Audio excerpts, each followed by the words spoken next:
Si Wamos Cruz ay isa sa mga kilalang social media influencers at content creators sa Pilipinas na sumikat sa kanyang mga nakaaaliw na videos, dance covers at pranks sa iba't ibang platforms tulad ng Facebook, TikTok at YouTube. Bukod sa kanyang talento sa entertainment, mas minahal siya ng kanyang mga taga-suporta dahil sa kanyang pagiging totoo, mapagmahal na ama sa anak nila ni Antoinette Gale at sa kanyang masayahing personalidad sa kabila ng mga pinagdaraanan sa buhay. Kamakailan lamang, dumaan si Wamos sa isang seryosong karanasang pangkalusugan matapos siyang isailalim sa operasyon dahil sa luslos o hernia. Ang luslos ay isang kondisyon kung saan may bahagi ng laman loob na nagtutulak palabas sa isang mahinang bahagi ng kalamnan o tissue, kadalasan sa bandang tiyan o singit. Bagamat karaniwan itong kondisyon, kinakailangan pa rin itong maoperahan upang maiwasan ang mga komplikasyon. Sa kanyang post sa Facebook, makikita si Wamos na nakahiga pa sa kama ng ospital habang naka-confine.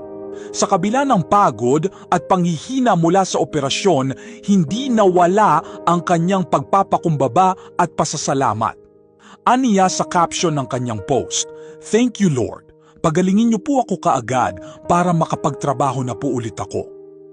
Isa itong simpleng pahayag, ngunit puno ng damdamin, isang patunay na mahalaga sa kanya ang kanyang trabaho, ang kanyang pamilya at ang mga taong umaasa sa kanya. Hindi lingid sa kaalaman ng kanyang mga taga-subaybay na si Wamos ay masipag at dedikado sa kanyang ginagawa bilang provider para sa kanyang pamilya. Kaya naman, ang kanyang pagnanais na agad gumaling ay hindi lamang para sa sarili niyang kaginhawaan, kundi para rin sa kapakanan ng mga mahal niya sa buhay. Marami sa kanyang followers ang agad na nagpaabot ng mensahe ng suporta at panalangin para sa kanyang mabilis na paggaling. Ang iba ay nagpahayag ng paghanga sa kanyang katatagan at pagiging positibo sa kabila ng sakit na dinaranas.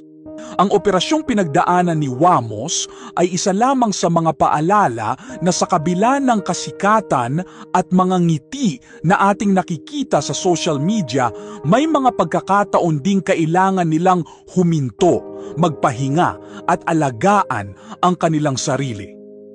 Isa itong paalala rin sa kanyang mga taga-subaybay na hindi biro ang kalusugan at na mahalaga ang maagap na aksyon sa anumang nararamdamang kakaiba sa katawan. Sa ngayon, inaasahan ng marami ang tuluyang paggaling ni Wamos at ang kanyang pagbabalik sa paggawa ng mga content na nagbibigay aliw sa milyon-milyong Pilipino.